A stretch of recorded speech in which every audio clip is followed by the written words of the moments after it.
Apa judul khotbah kita Bapak Ibu? Pernikahan seiman. Coba kita lihat dulu 2 Korintus 6 ayat 14. Janganlah kamu merupakan pasangan yang tidak seimbang dengan orang-orang yang tak percaya. Sebab persamaan apakah terdapat antara kebenaran dan kedurhakaan? Atau bagaimanakah terang dapat bersatu dengan gelap? Jadi pasangan tidak seimbang itu tidak bisa. Haleluya. Tetapi kalau kita sudah menikah, sebelumnya kita non-Kristen dua-duanya, terus kita bertobat, maka kita, pasangan kita bisa menobatkan. Ya Bapak Ibu, pasangan kita bisa kita kuduskan. Karena itu dikatakan oleh firman Tuhan Bapak Ibu. Dan itu terbukti di gereja kita juga. Ya, Bapak Gembala sidang kita Bapak Ibu. Beliau dulu kan non-Kristen, benar? Perkawinan bukan pokoknya non-Kristen juga. Tapi Ibu Pariaji duluan. Haleluya, bertobat kan? Tapi lewat Ibu, akhirnya Bapak dikuduskan, dan bukan hanya dikuduskan, jadi pendeta dan gembala kita hari ini. Tuh, itu buktinya Bapak Ibu.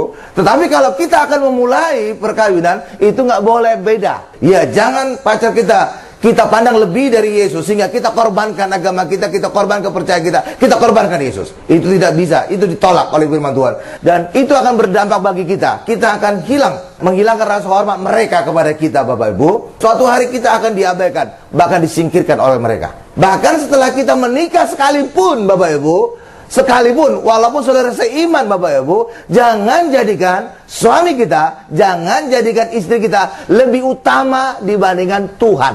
Harus Tuhan yang menjadi utama, Tuhan yang menjadi pusat kehidupan perkawinan kita, keluarga kita. Amin.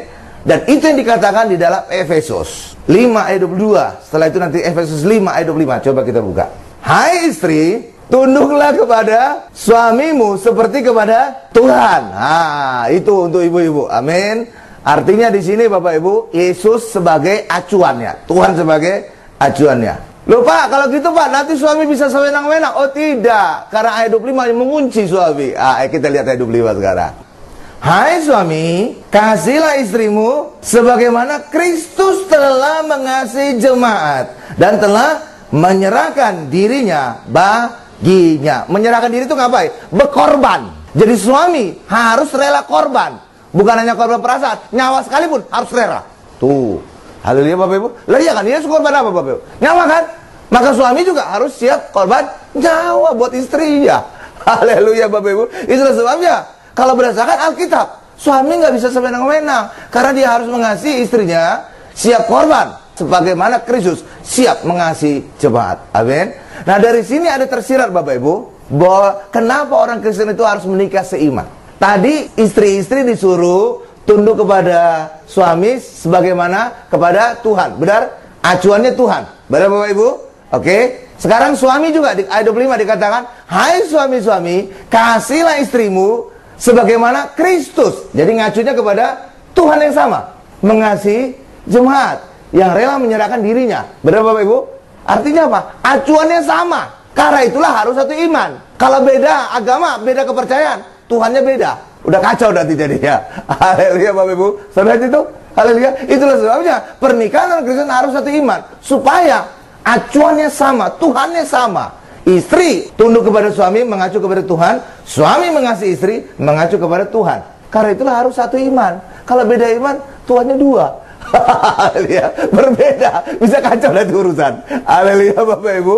Iya dong. Karena itulah bagi kita hari ini, mari jadikan Yesus sebagai utama. Maka ketika Yesus menjadi utama di dalam rumah tangga kita, istri tahu bersikap yang benar kepada suaminya, suami tahu bersikap yang benar kepada istrinya. Amin.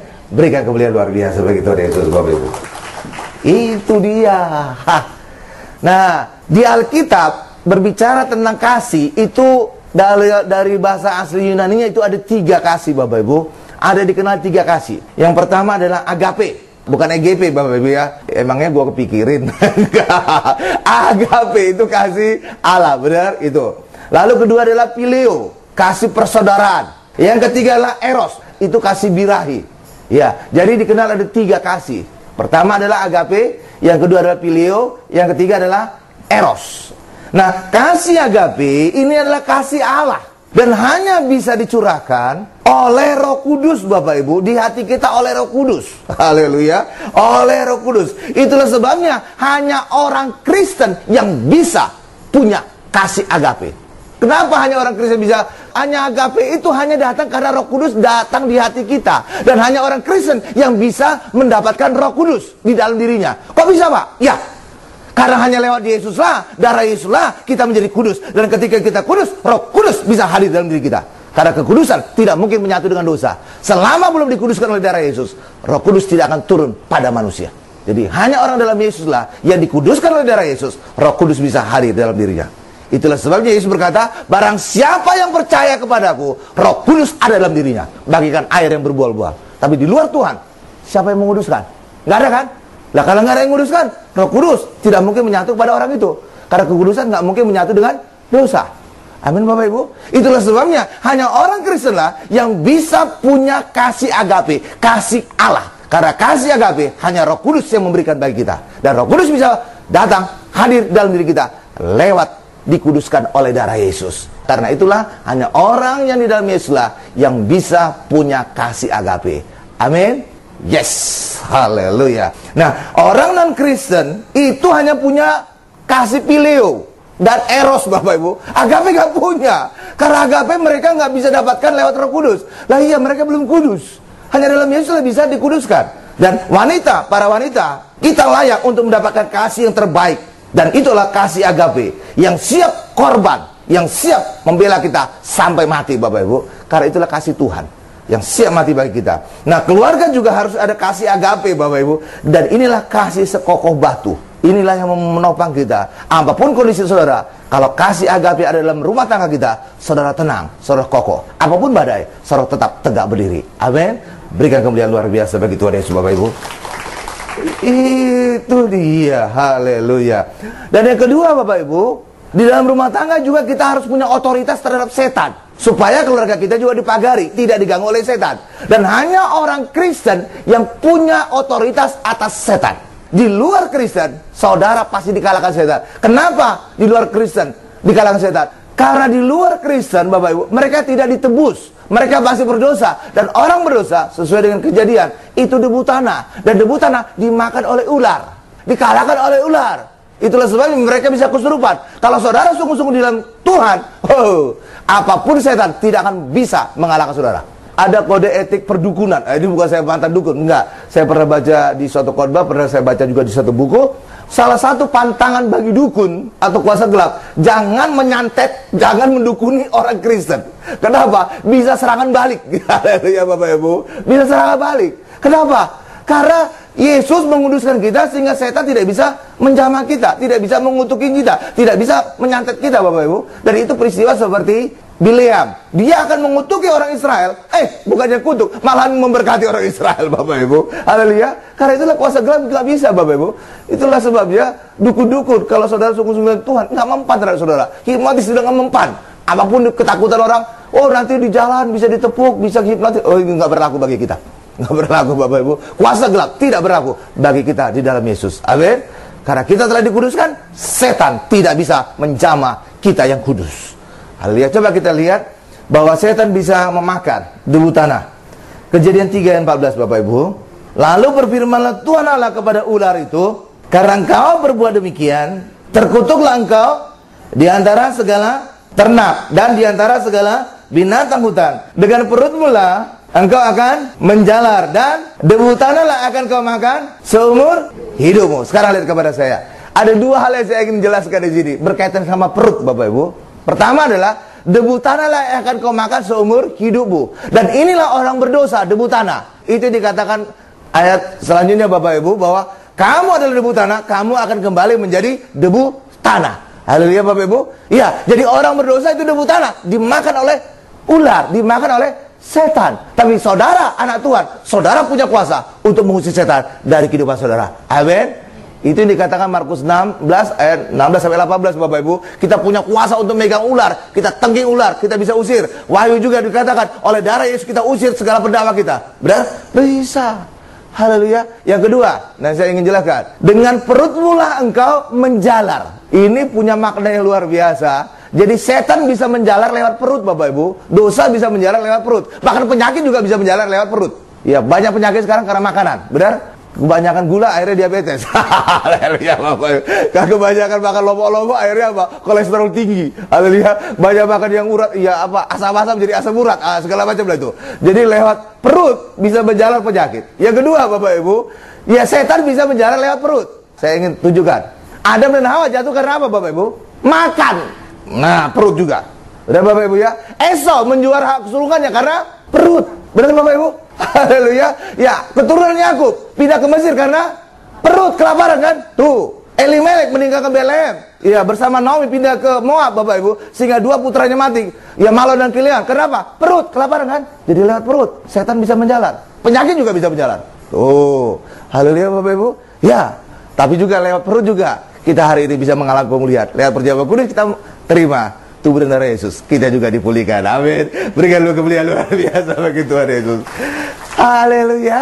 Jadi anak-anak Tuhan kita dalam Yesus, kita punya kuasa untuk mengusir setan, berkuasa. Tapi orang di luar Yesus yang bukan anak Allah tidak berkuasa mengusir setan, walaupun mereka memakai nama Yesus. Jadi orang Kristen harus dibaptis Bapak Ibu. Lewat baptisan itulah kita menjadi anak Tuhan dan kita punya kuasa untuk mengusir setan. Di luar dari baptisan Bapak Ibu, saudara memakai nama Yesus itu percuma. Dan itu terjadi di dalam Alkitab. Alkitab yang menceritakan. Ada namanya anak Skewa, ada 7 orang Bapak Ibu. Ada orang kesurupan setan. Mereka menyebut-nyebut nama Yesus Bapak Ibu. Padahal mereka sebenarnya bukan percaya Yesus Bapak Ibu. Hanya mencatut nama Yesus saja. Dan apa terjadi? Bukannya setan keluar, setan yang menggagahi mereka. Orang yang kesurupan itu menggagahi mereka Bapak Ibu. Sampai terlanjang, sampai luka-luka mereka. Saudara itu tuh? Jadi hanya anak Tuhan dan itu harus dimateraikan dengan baptisan. Maka kita punya kuasa untuk mengusir setan. Tapi di luar Yesus, di luar dari yang percaya Yesus, walaupun mereka menyebut Yesus, mereka tidak mengalami kuasa. Malah setan akan menyerang mereka balik. Haleluya. Dan itu terjadi pada anak-anak Skewa. Dan bagi kita hari inilah, hari ini kita mengucap syukur kita di dalam Tuhan. Maka kita hari ini mari hiduplah dengan seiman. Sebab lewat itulah maka Tuhan bisa hadir, memberikan kita kuasa, bahkan berkat kemenangan terus kita lalui dalam kehidupan. Amin. Berikan sekali lagi kemuliaan luar biasa bagi Tuhan Yesus Bapak Ibu. Sekarang kita masuk selanjutnya, bagian selanjutnya. Ya, yang perlu diperhatikan saat mencari jodoh. Ini. Ya, ini bagi anak muda lah, bisa lah. Tetapi kata Rut, janganlah desak aku meninggalkan engkau dan pulang dengan tidak mengikuti engkau. Sebab kemana engkau pergi, ke situ juga aku pergi. Mantap ini. Dan di mana engkau bermalam, di situ jugalah aku bermalam. Dan ini yang paling dahsyat. Bangsamulah adalah bangsaku dan Allahmulah Allahku. Wih, ini mantu yang luar biasa ini Bapak Ibu. Haleluya. Ya, kalau saudara juga berdoa pingin mantu seperti Rut. Haleluya. Ini mantap. Bukan seperti Abraham dan Lot Bapak Ibu. Jangan sampai demikian ucapan mantu. Kalau kamu ke kanan mertua, aku ke kiri. Kalau kamu ke kiri, saya ke kanan. Jangan gitu Bapak Ibu. Seperti Rut ini mantap. Haleluya Bapak Ibu. Di mana kau berada, di situ aku berada. Di mana kamu mati, di situ aku mati. Bangsamu adalah bangsaku, Allahmu adalah Allahku. Mantap ini. Mantu yang mantap ini. Haleluya Bapak Ibu. Haleluya Bapak Ibu. Nah, ini luar biasa.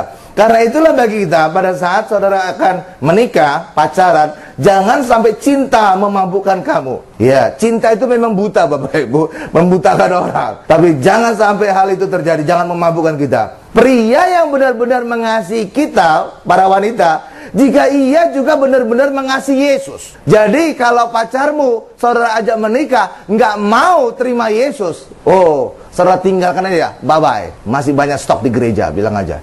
Haleluya Bapak Ibu. Haleluya Bapak Ibu. Karena apa? Kalau benar-benar dia mengasihi engkau, dia juga pasti menerima Yesus yang engkau kasih. Haleluya Bapak Ibu. Itu acuannya. Dan bisa dicontoh kisah Rut. Dia ngomong kepada mertuanya, ya, Naomi, dia berkata, bangsamu adalah bangsaku, Allahmu adalah Allahku. Mantap. Harusnya pacar saudara juga demikian. Allahmu, Yesus adalah Allahku. Itu baru benar-benar teruji tuh kasihnya. Nah, saudara bisa nikah sama dia nih. Tapi kalau masing-masing jalan masing-masing, udah, bye-bye. Di gereja masih banyak stok. Haleluya Bapak Ibu. Haleluya Bapak Ibu. Di gereja juga banyak ganteng-ganteng. Amin. Nah, karena itu juga berikutnya adalah jangan izinkan tradisi menentukan keluarga kita. Kenapa jangan kita izinkan tradisi? Karena tradisi bukan berdasarkan firman Allah. Loh, kok bisa Pak? Oh iya, tradisi merupakan kebiasaan turun-temurun dari nenek moyang kita yang sebelumnya menyembah berhala, yang sebelumnya bukan Kristen. Itu kan ada secara zaman dulu. Bahela sana Bapak Ibu. Haleluya. Mereka mungkin belum Kristen Bapak Ibu. Dan ini kita teruskan. Waduh, kadang-kadang bisa bentrok Bapak Ibu. Ya, bentrok dengan firman Tuhan. Karena itulah jangan sampai izinkan. Mari utamakan Yesus di dalam kehidupan kita. Ya, Bapak Ibu, kalau masalah beda denominasi is okay. Saudara dengan gereja lain itu tetap tidak masalah, Bapak Ibu. Karena beda denominasi gereja tidak terlalu masalah selama berada dalam Yesus. Kenapa? Karena Roh Kudus yang sama akan bekerja di dalam keluarga kita. Amin. Karena Alkitab berkata, barang siapa percaya kepada Yesus, bukan barang siapa ada di denominasi A baru ada Roh Kudus. Enggak, Bapak Ibu. Tapi barang siapa yang percaya kepada Yesus. Jadi masalah pernikahan beda denominasi tidak masalah, it's okay. Haleluya, karena mereka juga percaya kepada Yesus dan Roh Kudus juga hal yang sama ada pada mereka. Amin. Ya, juga jangan mimpi nubuat dan karunia mengarahkan kita dalam pemilihan jodoh, Bapak Ibu. Jangan percaya orang berkata, "Oh, kamulah jodohku." Tuhan bernubuat kepada saya, "Kamulah jodohku." Saudara yang cantik, jangan langsung percaya. Tidak, Tuhan tidak pernah berkata kepada saya. Ngomong aja demikian. Karena apa? Kalau Tuhan berkata kepada seseorang, pasti Tuhan juga berkata kepada pasangannya. Benar? Dan itu yang terjadi pada Yusuf dan Maria. Ketika malaikat Gabriel, Bapak Ibu, menjumpai Maria, menubuatkan kamu akan mengandung, dan kamu akan mengandung dari Roh Kudus dan mengandung Yesus. Benar, Bapak Ibu? Dan itu dikonfirmasikan, ditunjukkan Tuhan juga lewat mimpi Yusuf. Yusuf jangan takut menerima Maria karena dia mengandung dari Roh Kudus. Benar? Jadi Tuhan itu selalu ada di dua sisi. Tidak pernah ngomong kepada satu orang saja, tetapi pasangan juga harus ngomong sehingga sungguh-sungguh terjadi ada damai sejahtera. Benar, Bapak Ibu? Tidak ada kecurigaan di sini. Jadi saudara jangan percaya Tuhan bernubuat, "Kamulah jodohku." Enggak, itu nubuat bukan nubuat itu. Haleluya, Bapak Ibu, haleluya. Itu nubuat, bilang aja. Haleluya. Kalau Tuhan ngomong kepada kamu, pasti ngomong juga kepada saya. Amin. Haleluya. Nah, banyak juga orang bertanya tentang jodohnya kepada nabi atau pendeta, Bapak Ibu. Nah, ini sebenarnya cara perjanjian lama. Kita sekarang hidup dalam perjanjian baru, Bapak Ibu. Allah ingin kita yang sekarang percaya dalam Yesus adalah hidup dalam perjanjian baru. Kita mendengar sendiri Roh Kudus berbicara kepada kita. Jadi saudara nggak perlu tanya kepada saya atau nanya kepada pendeta yang lain, siapa jodoh saya, Pak? Gak usah, Bapak Ibu. Kenapa saudara nggak perlu tanya? Itu cara perjanjian lama. Semua tanya kepada Nabi. Bagi kita hari ini, saudara berdoa saja kepada Tuhan, dan Tuhan akan berbicara kepada saudara melalui Roh Kudus yang ada dalam diri saudara. Benar? Iya dong. Kita kan percaya kepada Yesus, Roh Kudus ada dalam diri kita. Karena apa? Kita bayar Roh Kudus. Mana ayatnya? Kita buka aja. 1 Korintus 6 ayat 19. Atau tidak tahukah kamu bahwa tubuhmu adalah bait Roh Kudus? Itu dia. Yang diam di dalam kamu. Roh Kudus yang kamu peroleh dari Allah. Dan bahwa kamu bukan milik kamu sendiri. Karena itulah baik kita hari ini doa aja, tanya Tuhan, "Tuhan, benar nggak itu jodoh saya, Tuhan? Kok kayaknya saya, jatuh cinta banget ini." Haleluya. Sudah cinta mokat. sudah cinta bener gitu, Bapak Ibu. Haleluya. Haleluya. Saudara bisa tanya, gak perlu tanya-tanya kepada pendeta atau siapapun mereka. Kalau doa, kenapa diri kita hari ini yang percaya Yesus, baik Roh Kudus juga ada di dalam kehidupan kita. Amin. Haleluya. Berikan dulu kemuliaan luar biasa bagi Tuhan Yesus. Iya dong. Nah, bentuk fisik juga tidak menentukan perkawinan kita bahagia atau tidak, Bapak Ibu. Iya, karakter yang menjadi penentu. Yang penting adalah apa yang kamu suka. Jangan apa kata orang, apa kesukaan orang. Kebanyakan orang. Iya, Bapak Ibu. Ya, kadang-kadang kita terpengaruh oleh teman-teman kita. Keren tuh cewek, keren tuh cowok. Jadi saudara terpengaruh oleh ucapan teman saudara. Yang penting saudara suka nggak sama orang itu? Jangan sampai apa yang kesukaan orang, kebanyakan orang itu menjadi kesukaan saudara juga. Beda karakter saudara beda dengan orang. Setiap kita itu unik. Amin, Bapak Ibu. Kebutuhannya beda. Ya, sama seperti inilah. Saya ambil contoh lah. Orang Padang ngomong kepada orang Jogja, "Kok makanan kalian manis banget sih?" Orang Jogja ngomong kepada orang Padang, "Kok makanan kalian pedas-pedas sih?" Mana yang benar? Kepedasan atau kemanisan? Yang beda-beda, setiap orang beda. Benar, Bapak Ibu? Atau orang Manado lah. Orang Manado ngomong kepada orang Jogja, "Kok makanan kalian banyak banget gulanya? Kok manis banget?" Kebanyakan itu gulanya. Enggak, ini selera kami. Demikian juga orang Jogja juga nanya kepada orang Manado, "Kok kalian itu makan cabai atau pakai ikan atau makan ikan pakai cabai?" Karena cabainya banyak banget. Itu kan masalah selera. Gak bisa kita berkata makanan kalian terlalu pedas, makanan kalian terlalu manis. Itu selera kami. Benar, Bapak Ibu? Karena itulah jangan sampai pilihan saudara dipengaruhi oleh pilihan orang-orang teman-teman saudara. Mari, mereka bisa mengasih masukan, tapi keputusan, pilihan tetap kepada kita. Amin, Bapak Ibu? Lah iya dong. Haleluya. Nah, karakter itu menentukan Bapak Ibu, tapi penampilan luar juga perlu. Ya, harus rapi, harus bersih lah. Karena apa? Firman Tuhan juga berkata, manusia melihat tampilan luar. Coba kita lihat bahwa manusia melihat tampilan luar. Karena itulah saudara juga perlu rapi. 1 Samuel 16 ayat 7. Tetapi berfirmanlah Tuhan kepada Samuel, janganlah pandang parasnya atau perawakannya yang tinggi, sebab aku telah menolaknya. Bukan yang dilihat manusia, yang dilihat Allah. Manusia melihat apa yang di depan matanya. Artinya melihat tampilan luar, fisik. Benar? Yang dilihat mata kan tampilan fisik. Benar? Apakah saudara bisa tembus ke hatinya yang pakai mata? Enggak kan? Jadi tampilan fisik luar. Oke, lanjutkan lagi. Tetapi Tuhan melihat hati. Lihat kepada saya. Dan itu terbukti kemudian Bapak Ibu, yang dipilih Samuel ini sebelumnya dia naksir Bapak. Itu benar-benar mungkin itu ganteng banget itu abangnya si Daud itu Bapak Ibu. Dan terbukti kemudian walaupun tampilannya ganteng, tetapi ini orang lah yang pernah memarahin Daud ketika Daud akan bertempur melawan Goliat Bapak Ibu. Ngapain kamu datang-datang ke pertempuran? Kamu pingin lihat-lihat tontonannya? Kamu mengabaikan jaga ternak 2-3 ekor kambing. Iya Bapak Ibu. Ini si Eliab yang pernah hampir ditakbiskan si Samuel Bapak Ibu. Rupanya memang hatinya pertama pengecut, yang kedua itu pemarah, memarahi Daud. Ya, ketiga dia tidak melihat anugerah Tuhan melawan Goliat Bapak Ibu. Dia nggak berani kan? Dan lewat akhirnya Daud menang atas Goliat. Apa yang terjadi? Malah keluarga mereka diberkati. Eliab termasuk juga dibebaskan dari pajak. Karena lewat kemenangan Daud melawan Goliat, 3 hadiah yang dia dapat. Pertama, ya, dia mendapatkan harta yang banyak dari raja. Kedua, dia dapat anak raja, jadi mantu raja. Ketiga, keluarga si Daud dibebaskan dari pajak. Keluarga Daud termasuk si Eliab ini. Berapa Bapak Ibu? Haleluya. Karena itulah baik kita hari ini, mari, Alkitab telah mengatakan bahwa manusia melihat tampilan fisik. Itulah sebabnya baik kita hari ini penampilan fisik juga perlu kita perhatikan. Pada saat kita akan mencari jodoh, pada saat kita pacaran, juga pada saat kita beribadah atau banyak hal lainnya. Amin. Karena manusia juga melihat apa yang dilihat oleh matanya. Haleluya. Berikan kemuliaan luar biasa bagi Tuhan Yesus. Sekarang yang ketiga, kerohanian yang sebenarnya. Haleluya. Coba kita buka Amsal 20 ayat 6. Banyak orang menyebut diri baik hati, tetapi orang yang setia, siapa yang menemukannya? Sekarang lihat kepada saya. Karena itulah para wanita, jangan hanyut oleh ucapan gombal dari, oh akulah yang hebat, oh akulah pelaksana, oh aku telah melakukan ini, oh aku telah gini. Waduh, itu kadang-kadang itu Bapak Ibu itu ngarang kalau udah. Ya, itu saudara harus curiga kepada pria yang demikian. Haleluya Bapak Ibu, harus curiga. Double curiga. Jangan percaya pria yang suka memproklamirkan kebaikannya, kehebatannya, dan banyak hal lagi yang dia telah perbuat Bapak Ibu. Ya, kenapa? Karena Alkitab telah berkata, tadi kata setia yang saya minta digarisbawahi, itu dari bahasa aslinya Ibrani, bahasanya adalah imun. Imun inilah yang dipakai untuk kata iman dan kepercayaan dalam perjanjian lama. Tadi setia itu dalam bahasa Ibrani adalah imun. Ini dari kata imun inilah akan muncul nanti kata iman, akan muncul kata kepercayaan dalam perjanjian lama Bapak Ibu. Karena dan dari kata inilah kemudian akan menghasilkan kata berikutnya imunah. Imunah adalah artinya seseorang yang stabil, ya, yang bisa dipercaya dan layak dipercaya.